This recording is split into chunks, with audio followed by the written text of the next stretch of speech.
Well, I think what we're seeing right now is that the United States can't be trusted. The key takeaway here is J.D. Vance basically admitting that the president views the MOU as an interim measure, not a foundation for a final peace settlement, which is supposed to be, but simply a mechanism to buy time so that they can refill the oil tanks, I think is what J.D. Vance said.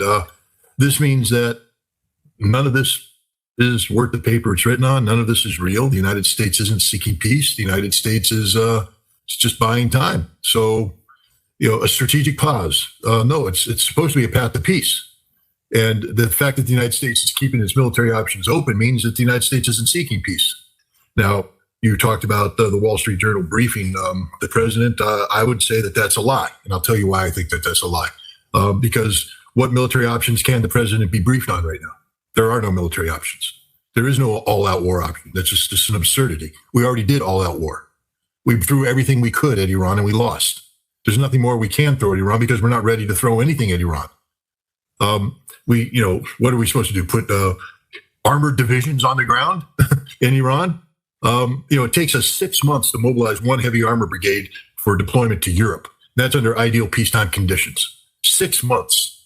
And now what we're supposed to mobilize, it's going to take us 700 to 900,000 men to go into Iran. And even that's not going to be enough. We don't have those. We'd have to basically mobilize the reserves, get everything out of mothballs. We're talking, a process that would take years to do. So there is no war option. By the time we prepared to go to war with Iran, the president would be out of office. It would take more than 2 years to mobilize the United States to be prepared to go to war, all-out war with Iran. So it's a straight-up lie, a straight-up fabrication that the Wall Street Journal, and they know it because they're not stupid. These people know what the truth is. They just are simply mouthpiece for the government. Their job is to help the government shape public opinion. You see, the president wants people to believe that he's a strong man, that he has the option to go back to war anytime he wanted. He doesn't have the option. He lost the war. He lost. He just can't admit that he lost. And so, there we are. But the other thing is he's not looking for peace. We now know that to be the case. So what good is the MOU? No good. If the Iranians had a brain on their shoulder, they just start bombing right now. Because if there's no MOU, there's no ceasefire. If there's no ceasefire, why let the United States continue to build up its strength? J.D. Vance said he wants to refill the oil tank, empty the oil tanks, shut down the Strait of Hormuz, shut down the Bab el-Mandeb Straits, and make the United States and Europe scream until Donald Trump acknowledges that there must be a path. But you can't trust Donald Trump. You can't trust anything this administration says. That's where we're at today. That's my takeaway. Yeah, well, the question is then, why is Iran still very much committed to this? Here is what J.D. Vance exactly said on the Michelle Knowles show. So I think what the president has told us to do is use this MOU to sort of refill the world's oil economy, to refill some stocks, and then to see where the hand is. So, well, when he says stocks, Scott, that could mean, I guess, stocks in the stock market. It could also mean oil stocks. It could also mean weaponry. I don't think he means stock. I think he means stockpiles. I think he means, to fill the tanks. But it could mean, anything. But the point is, it means nothing. Right. Because, again, if I were an Iranian and I heard that, I'd say you will never refill anything ever again in your life. Because today you just told me that the MOU is not in effect. So I'm going to resume military. The war is still on. Sink every ship you can get, shut down every oil production facility you can hit, and make the world scream in pain. That's the only thing Donald Trump will understand. But they're not doing it because Iran is a pragmatic country. Again, thank God the Iranian leadership doesn't think like a Marine. Because if they did, we'd be in perpetual war. Thank God there's people out there who have a more pragmatic mind. And every once in a while when I'm not mad, you caught me today when I'm tired and a little bit angry. So, I'm thinking like, I want to go out and kill something. But instead, the right way to think, and this mirrors, for instance, the thinking of Vladimir Putin. Vladimir Putin, everybody's like, why aren't you bombing Europe? Why aren't you shooting the dog? Somebody said that once. I think it was me. Why? Because he's smarter than I am. Because he knows that, the Russia isn't going to be defined by this conflict, that Russia has to look forward, that, he wants people to invest in Russia. And to invest in Russia, you have to have stability. And stability isn't just about domestic stability in Russia. It's about the overall global situation. Russia doesn't want to expand this conflict. Russia is winning a war of attrition against Ukraine and its Western proxies, or Ukraine is a proxy of the West. So what the last thing Vladimir Putin wants to do is expand the conflict.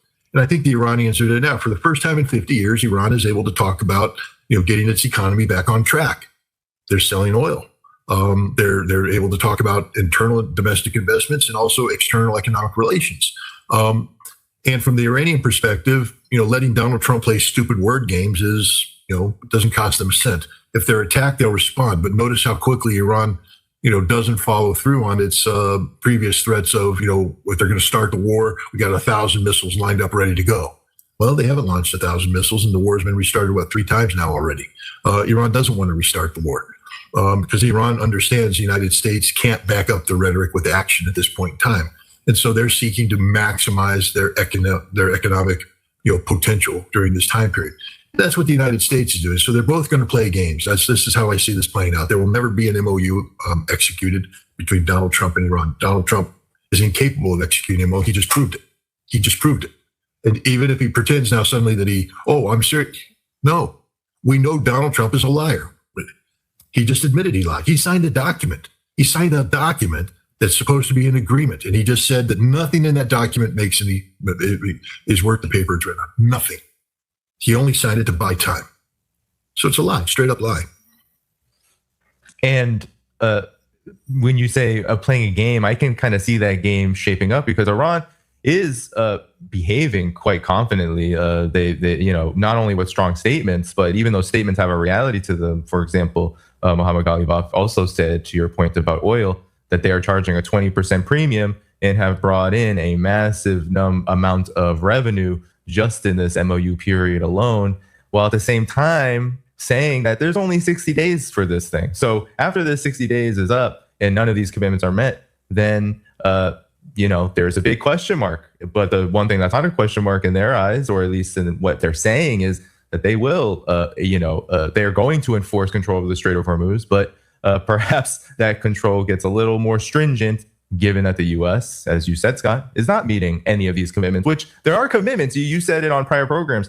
The MOU isn't just it's not just to play around and to pause, but there are commitments that are supposed to be met so that there's a phase 2. So your reaction to this?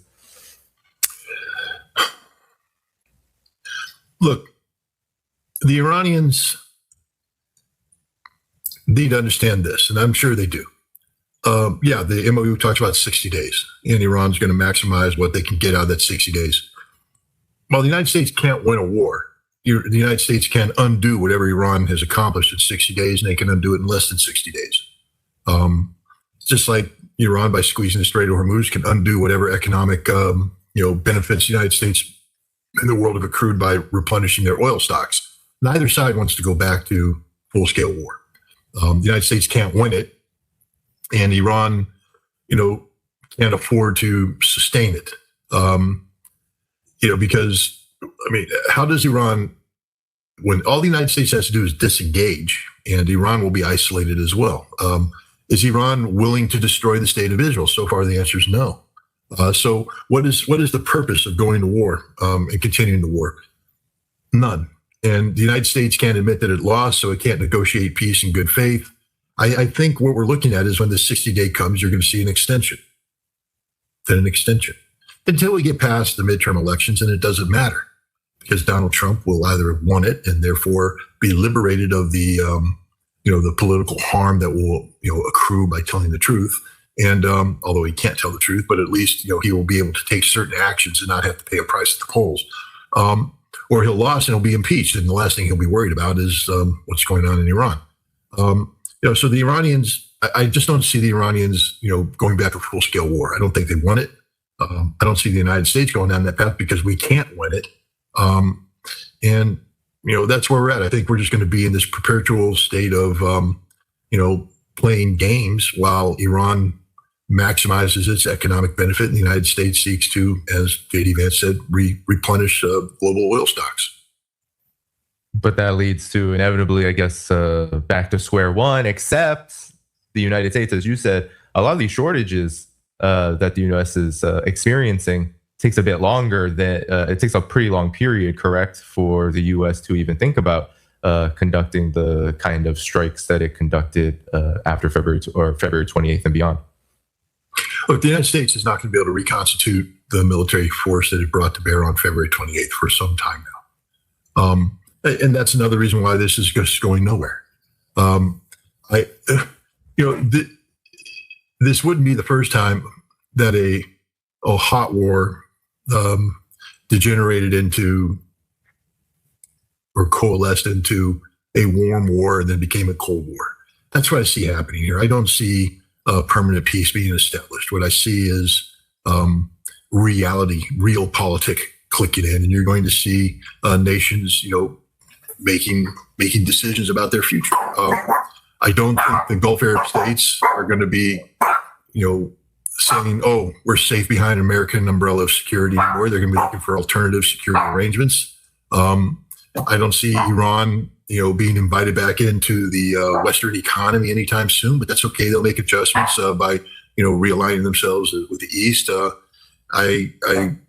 United States will be happy with just keeping the flow of oil going, but they're not going to make the concessions that Iran would seek. And so you're going to have a whole bunch of things not happening, and that's going to define the new reality. The new reality will be founded on the notion that both sides need to maximize the economic potential that they can accrue in this compromised situation. The Strait of Hormuz, being open, but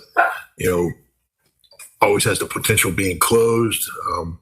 The United States has military forces, poised to strike. Every once in a while they do strike, and then that causes a tanker to get hit, and then they stop. I think this is the permanent state of affairs until we get a political change in the United States. And of course that will hopefully happen sometime in November, and it manifests itself with a new Congress on January 1st and the termination of Donald Trump as a political power here in the United States. But I don't see the United States capable of peace. And of course, we're aligned with Israel, which is totally incapable of peace. So, that's just reality. I don't see peace happening. I just see a permanent state of lukewarm war. And speaking of Israel, Benjamin Netanyahu has said in the last 24 hours that Israel is ready to go back to war with Iran whenever they give the green light to themselves, not needing the United States. This is what Netanyahu claims. What does all of this mean, though, from what you just said, and this factor of Israel for not just Iran but Lebanon and the entire front? Because that clause number one, and if we have lukewarm war, it's likely that there is a pretty hot war going on in Lebanon. No cessation there, and of course we have the disaster of the U.S. Israel Lebanon deal that happened since the last time we spoke. Your thoughts and reactions? I just need to remind your audience, I probably don't need to remind them, that Lebanon has beat Israel several times in the past, that Israel is incapable of defeating Lebanon, hasn't shown itself capable of defeating Lebanon, is currently losing to Lebanon on the battlefield. And that when this ends, it'll end with Israel being kicked out of Lebanon. That's how this ends. There's no other ending. How we get there, how long it takes, is a different question. But the stupid games being played by Israel right now, where with America's backing, they've bought a Lebanese presidency, which is then say they've normalized relations with Israel to the extent that Lebanon now greenlights Israel's continued occupation of Lebanon. Therefore, it's not an occupation. Therefore, Hezbollah loses all legitimacy. I mean, this kind of stupidity only reinforces the absolute legitimacy of Hezbollah. Hezbollah is today far more legitimate in the eyes of many Lebanese than the Lebanese government, because Hezbollah is the only organization today willing to fight and die for protection of the sovereign territorial integrity of Lebanon. Where's the Lebanese army? Playing stupid games. So Hezbollah is not going to quit, and Iran will never quit supporting Hezbollah. And this is just the reality of it. Israel will be defeated, and eventually this defeat will manifest itself in the political demise of Bibi Netanyahu, and then Israel will have to go into a post-Bibi Netanyahu spin where anything is possible. Remember, in September of 2023, prior to October 7th, the president of Israel was warning everybody that Israel's on the cusp of civil war, not civil disobedience, civil unrest, civil war. That means Jew killing Jew inside Israel. That's where they were. That's where they still are. Netanyahu's been able to use the security argument as a mechanism to hold Israel together, but he's now run out of places he can go to war with. And if he continues, there will be economic consequences, national security consequences, and political consequences. Netanyahu one day very soon is going to not be the prime minister, whether he dies of natural causes, whether he's killed by an Iranian strike, whether he is kicked out of office and arrested, or he's kicked out of office and allowed to retire peacefully. There won't be a prime minister named Bibi Netanyahu. When that happens, Israel right now, I don't believe is capable of readily replacing him. He has been a cult of personality for such a long time now that Israel is defined by his presence. And when you remove him, there will be a vacuum created, and that vacuum can probably cause Israel to implode politically. And that's the future of Israel. There's no more greater Israel. I mean, they can talk about it all they want, but it's not going to happen. Israel's in retrograde now. Israel's as strong as it's ever going to get. From now on, it's just going to get weaker and weaker and weaker and weaker as it feeds upon itself, because there is no future for Israel. Benjamin Netanyahu has made that a harsh reality for Israel. And so, in a way, Hezbollah and Iran have the upper hand. Of course, we have to deal with the day-to-day reality of the information war that's being waged by pro-Israeli elements in the social media camp and mainstream media who seek to suppress alternative voices, so that it appears that there isn't support, that they suppress an alternative reality. When I say alternative reality, alternative meaning fact-based, as opposed to the fantasy-based reality that's propagated by Israel and their pro-Western allies here in Western mainstream media. But the Israelis are operating on pure propaganda, and that can only carry you so far. At some point in time, reality rules.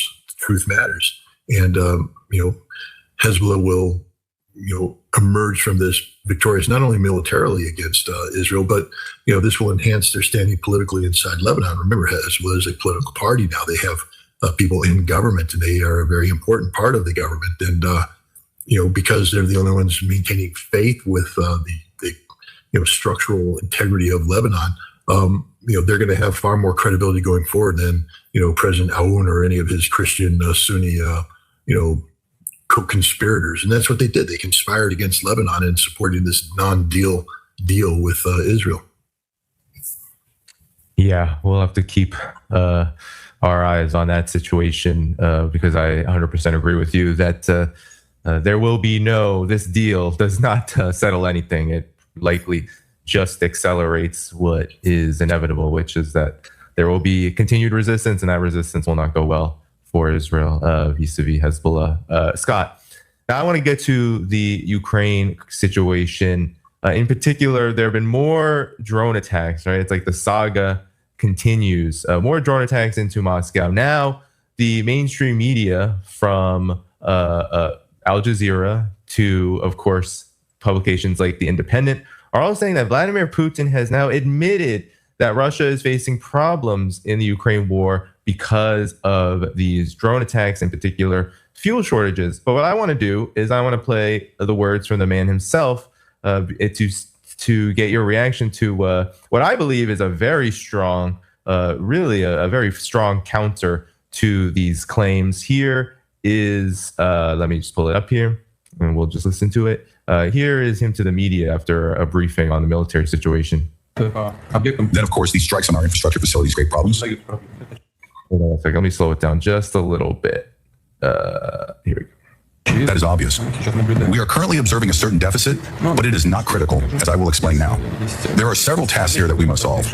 My colleagues and I have just been discussing this. The first task is to quickly and significantly increase the production of the most in-demand air defense systems, to constantly improve them in accordance with the needs of conducting combat operations and covering the relevant facilities, taking into account what is being used by the enemy and taking into account what is being transferred to them from Europe, such as new unmanned aerial vehicles with new technologies. We actually have all of these means of protection. The question is the speed of scaling up their production and delivering them to the troops, or for covering facilities of critically important infrastructure. It is clear and what needs to be done in order to ensure normal supply and get rid of this temporarily arisen deficit. We need to complete repairs faster. We need to establish the necessary volume of imports and as I have already said, reliably cover these facilities. It is also necessary to coordinate the work of all levels and structures involved in repelling attacks by unmanned aerial vehicles and missiles on our infrastructure, and most importantly, on people. The main task here is the protection of people, the civilian population, and the minimization of damage to the economy, to individual sectors of production, and to industry. As I have already said, there is damage, but all damaged facilities are restored fairly quickly, and the emerging problems are not of a critical nature. Everything of ours is working stably and with a large margin of safety. As for the supplies of energy resources, So that is a very different story than what we're hearing in the mainstream media, which is there's panic in Moscow. Russia is being attacked very hard. It's having now major impact on energy supplies. And of course, that Ukraine is turning the table. Scott, your reaction to this discrepancy here? I mean, how do you say horse shit politely? Because that's what this Western media spin is.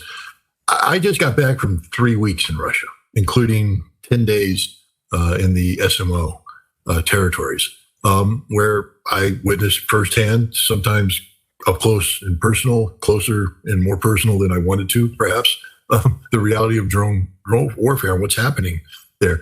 There can be no doubt that Ukraine has launched a massive drone campaign against Russia that is basically designed to accomplish a couple things. First and foremost, it is to create the perception of Ukrainian resilience that then feeds into the notion of a shifting in strategic initiative away from Russia to Ukraine, and then helps promote the notion of the potential of Ukrainian victory. And this has all been in place since May, designed to reach the crescendo right before the NATO summit, so that we can get the United States and Europe to commit to the inevitability of Ukrainian victory and provide resources that would extend this conflict even longer, in the vain hope that the wishful thinking that attaches itself to this propaganda that Russia is becoming weaker actually becomes reality. Perceptions do create their own realities in the minds of those who perceive, but it doesn't mean it translates that way onto the ground.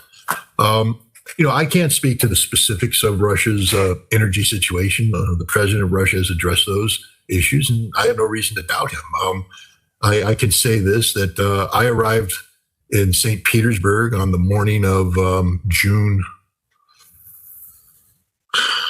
3rd, and the city was attacked by over 50 drones that morning.